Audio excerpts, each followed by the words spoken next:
केन्दुझर मो कुआड़े गले मंडुआरू मंडुआ वाला कुआड़े गले तुम ना कौन तिलोत्तमा तिलोत्तमा नायक केन्दुझर मंडुआरू आसिछंती मु जोठी रहूची मो मो घर भी मंडुआरे मो केउंझर गोटे घर अच्छी मो गाँ से 20-25 किलोमीटर दूर रे किंतु मुझे केन्दुझर जो घर कर रही गाँव में रही मंडुआरे से जहाँ मत जगह खंडे देले बोली घर घर रही घरे से आज से जोग्या हेले भी सुभद्रा योजना पाइबापी तुम कौन पे आगु पाई नथिल आगु कौन पे पाई नथिल तापर बंद हो जाता आज कहीं पाइला मत तो अच्छा मझे इनक्वारी है गोटे किस्ती पाई नथिल अच्छा बस अर्थात तिलोत्तमा नायक कहल ना दीटा किस्ती पाई कागज पत्र कौटी कौन प्रोब्लेम है पुणी अटकी गला गोटे किस्ती पाई नथिले पुणी कागज संगे संगे आम विभाग अधिकारी माने ताको ठीक करदेले एवं से किस्तीटा पाइले अर्थात तुम 3टा किस्ती पाइल आउ 1.5 मास पर आउ गोटे किस्ती पाइब पुणी संगे संगे 1.5 मास पर अर्थात 20,000 टंका तुम हो जो 50,000 टंका पाइबा भितर 20,000 कंप्लीट कर एणु निश्चित भाव में ए पाइबाटा सुनिश्चित जहाँ मैडम कहते मंत्री मैडम भी कहते ये आमर एति सुविधा कराई जे निश्चित भाव में पाइबे आज आज आप केते पाइले 4,57,000 ऊर्ध्व माँ मैंने पाइले आज जी 2टा पाई गोटे पाई नथिले आज पाइले किए गोटे पाई आगु पाई नथिले किसी कारण आज पुणी पाइले एमती होकर आज नुआ आपण मैंने पाइले एणु निश्चित भाव में मुझे चाहूँगी जे ये योजना माध्यम आपण मैंने जिते बड़े अर्थ आर्थिक सहायता सरकार को तरफ महिला सशक्तिकरण आपण मैंने पाइबापी हकदार हेले एवं एथिरे आपंकर जो विभिन्न योजना रोचे समस्त गोटे योजना रुए माँ मानकर भी गोटे योजना थाए जहाँ घरे रोजगार आसे से किसी पैसा को संचय करवा जदि मासकू 2,000 टंका आसला ताहले किसी नहले 500 टंका केमती संचय हेबो ताले वर्ष भितर देखा जीवो जे किसी नहले 5,000-6,000 टंका संचय हैला आउ ताकू कौन खर्च करा जीवो सेतिपाई गोटे योजना हुए हठात जदि कहार देह खराब हो गला पिलार पाठ पढ़ारे दरकार हेबो आउ कौन सी काम दरकार है चिकित्सा दरकार है से पैसा मध्य संचय होता पैसा खर्च करा जाए और जहाँ आसो ताहा जदि खर्च करवा ताहले जिते हठात किसी काम पड़ा से आम असुविधार पड़ा धार करज करने पड़े भारी कष्ट नापी पड़े एणु योजना करा जाए आम जिते सुभद्रा योजना रे आमको सरकार महिला सशक्तिकरण ना रे आम एसएचजी ग्रुप रे सामिल अछंती एवं कौन सी छोट मोट व्यवसाय करुछंती बेपार करुछंती से समय आम जोड़ी है आम जो बैंक रे ऋण नवा कि बेले बेले को प्राइवेट ह्यांड लोन क्या पाखु क्या परिवार क्या पाखु भी लोन भी आनी था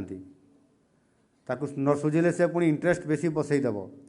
एवं तापर भी जब सुझी न पाले पर डबल हो तापर तो आपंकर एमती अनुशासी हो जे आउ सुझी पारु नथिबे टेंशन बहुत नहीं जाऊे मु देखी आम साहि भी सेमती आउ सबू जगार मुझे मो घर को जाए मुझे देखे से मीटिंग बसते सब गाँ मझीरे मीटिंग बसते पटिया पकईकरी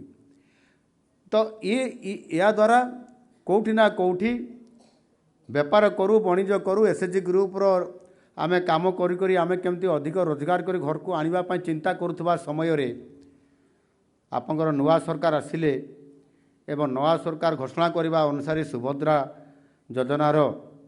50,000 टंका देवे 5 वर्ष भितर वर्ष को 10,000 टंका देवे आर्थिक सहायता एवं से आर्थिक सहायतार आमर जहाँ आगु आम फंड क्रिएट करिसेंती आमर जहाँ एसएचजी ग्रुप रे पैसा अच्छी ताकू आम जदि एसएचजी ग्रुप रही से फंड को बढ़ाइया चाहिए ताहले जदि 10 जन महिला आपण माने गोटे एसएचजी ग्रुप रे अछंती जदि 5,000 टंका करेंगे जदि आपण माने जो टंका आसला जदि आपण पुणी आउ थे सेटा लगेदेले टंकाटा बेपार रे ताले 50,000 टंका हो गला 50,000 ଟଙ୍କା ଆପଣଙ୍କୁ ଆଣିବା ପାଇଁ କେତେ କଷ୍ଟ କରିବା ପାଇଁ ପଡ଼ୁଥିଲା। ସରକାର ସେଥିରେ ଆର୍ଥିକ ସାହାଯ୍ୟ ଆପଣମାନଙ୍କୁ ଦେଲେ। ଏଣୁ ଯେତେବେଳେ ଲାଭ ଯେତେବେଳେ ଆପଣଙ୍କର ଆସିବ କିଛି କିଛି ପଇସା ରିଟର୍ଣ୍ଣ ବି ପାଇପାରୁଛନ୍ତି। ଏ କଥା ମୋ ଠାରୁ ଆପଣମାନେ ବେଶୀ ଜାଣିଛନ୍ତି ବା ଆପଣ ତାହାର ବେପାର ବି କରୁଛନ୍ତି। ଏଣୁ ନିଶ୍ଚିତ ଭାବରେ ଏ କାମ କରିବା ଦ୍ୱାରା ଗୋଟିଏ ଆପଣମାନଙ୍କର ଯେଉଁ ଯୋଜନା ଥାଏ ସେ ଯୋଜନା ଗୁଡ଼ିକ ସାକାର କରିବା ପାଇଁ ଇଏ ସୁଭଦ୍ରା ଯୋଜନା ଗୋଟିଏ ଭିଟାମିନ୍ ସଦୃଶ୍ୟ, ୟାକୁ ଭିଟାମିନ୍ ଏମ୍ ବି କହନ୍ତି। ଇଏ ସଦୃଶ୍ୟ ଆପଣମାନଙ୍କୁ ଇଏ ସାହାଯ୍ୟ କଲା। ଆଉ ଏକାଧିକ ଆପଣଙ୍କର ଯେଉଁ ଲକ୍ଷ୍ୟ ଅଛି ଯୋଜନା ଅଛି ତାହା କାର୍ଯ୍ୟକାରୀ କରାଇବାରେ ସଫଳ ହୋଇଥାଏ। ଆଉ ଆର୍ଥିକ ସ୍ୱାଧୀନତା ହିଁ ଆତ୍ମବିଶ୍ୱାସ ଆଣିଥାଏ। ଯଦି ଆର୍ଥିକରେ ସ୍ୱାଧୀନତା ନାହିଁ, ଆମ ପାଖରେ ଅର୍ଥ ନାହିଁ, ଖାଲି ଋଣ ଧାର ଉଧାର କରି ଆମ ଘର ଚଳାଇବା, ତାହେଲେ ସେଥିରେ ସ୍ୱାଧୀନତା ନଥାଏ ବା ଶାନ୍ତି ବି ନଥାଏ, ଆତ୍ମବିଶ୍ୱାସ ବି ଆସିପାରେ ନାହିଁ। ଏଣୁ ଜଣେ ମହିଳା ହାତରେ ଟଙ୍କା ଥାଏ ଯେତେବେଳେ ପରିବାର ଆଉ ସମାଜର ତାଙ୍କର ସ୍ୱର ଆଉ ଶକ୍ତିଶାଳୀ ମଧ୍ୟ ସେତେବେଳେ ନିଜର ସ୍ୱର ହୋଇଥାଏ। ଏଣୁ ନିଶ୍ଚିତ ଭାବରେ ସେତେବେଳେ ଆପଣମାନେ ଘରର ଭଲ ଡିସିସନ୍ ନିଅନ୍ତି ଏବଂ ଘରେ ଥିବା ବିଭିନ୍ନ ଚ୍ୟାଲେଞ୍ଜ ଗୁଡ଼ିକ ମଧ୍ୟ ଆପଣ ସମ୍ମୁଖୀନ ହୋଇପାରନ୍ତି ଏବଂ ତାହାର ସମାଧାନ ମଧ୍ୟ କରିପାରନ୍ତି। ଆଉ ସେଥିପାଇଁ ଆପଣମାନେ ଯେଉଁ ଆତ୍ମବିଶ୍ୱାସ ତିଆରି ହୋଇଥାଏ ତାହା ଦ୍ୱାରା କରିପାରନ୍ତି। ଏହି ଯୋଜନା ସାମାଜିକ ନ୍ୟାୟ ମଧ୍ୟ ପ୍ରଦାନ କରୁଛି। ଏହା ଆର୍ଥିକ ଦୃଷ୍ଟିରୁ ଦୁର୍ବଳ ବର୍ଗ, ଗ୍ରାମାଞ୍ଚଳ ଆଦିବାସୀ ସମ୍ପ୍ରଦାୟ, ସହରାଞ୍ଚଳର ଗରିବ ପରିବାର ଏବଂ ସାହାଯ୍ୟର ଆବଶ୍ୟକତା ଥିବା ସମସ୍ତ ମହିଳା ଓ ସେମାନଙ୍କର ପରିବାରକୁ ସମର୍ଥନ କରିବା ଉପରେ ଏ ସୁଭଦ୍ରା ଯୋଜନା ବହୁତ ଧ୍ୟାନ ରଖିଥାଏ। ଆଉ ସେଥିପାଇଁ ଆମର ଲକ୍ଷ୍ୟ ହେଉଛି ବିକାଶ ଯାତ୍ରାରେ କେହି ବି ଆମେ ପଛରେ ରହିବା କଥା ନୁହଁ, ପ୍ରତିଯୋଗିତାରେ ଆମେ ଆଗକୁ ଆଗକୁ ବଢ଼ିବା ଦରକାର। ଏଣୁ ନିଶ୍ଚିତ ଭାବରେ ସୁଭଦ୍ରା ଯୋଜନା ଆମେ କରିଦେଇଛୁ, ତା ଅର୍ଥ ଯେ ଆପଣମାନଙ୍କର ସବୁ ସମସ୍ୟାର ସମାଧାନ ହୋଇଗଲା ଏ କଥା ବି ନୁହଁ। ସେଥିପାଇଁ ମହିଳାମାନଙ୍କର ସାମଗ୍ରିକ ବିକାଶ କେମିତି ହୋଇପାରିବ, ଆଉ ସେଥିପାଇଁ ବିଭିନ୍ନ ବିଭାଗ ତରଫରୁ ବଜେଟ୍ରେ ଆମେ ପର୍ଯ୍ୟାପ୍ତ ବ୍ୟବସ୍ଥା କରୁଛୁ। ଯଦି ହିସାବ କରି ଦେଖିବା, ଆମେ ହିସାବ କରି ଦେଖିଛୁ ଯେ ଯେହେତୁ ଆମ ଇ ସମାଜରେ ମହିଳାମାନଙ୍କର ସଂଖ୍ୟା ସମୁଦାୟ ସଂଖ୍ୟାର ଅଧା, ଆଉ ସେ ଦୃଷ୍ଟିକୋଣରୁ ମହିଳାମାନଙ୍କର ସାମଗ୍ରିକ ବିକାଶ କେମିତି ହୋଇପାରିବ, ଆଉ ସେଥିପାଇଁ ଆମେ ରେକର୍ଡ଼ ପରିମାଣର ବଜେଟ୍ରେ ପ୍ରାବଧାନ ରଖିଛୁ। ଆମେ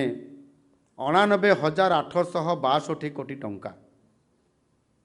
ଏଇ 89,862 କୋଟି ଟଙ୍କା ରଖିଛୁ। ଏହାଦ୍ୱାରା ମହିଳାମାନଙ୍କର ବିଭିନ୍ନ କ୍ଷେତ୍ରରେ ବିଭିନ୍ନ ସେକ୍ଟରରେ ସାମଗ୍ରିକ ବିକାଶ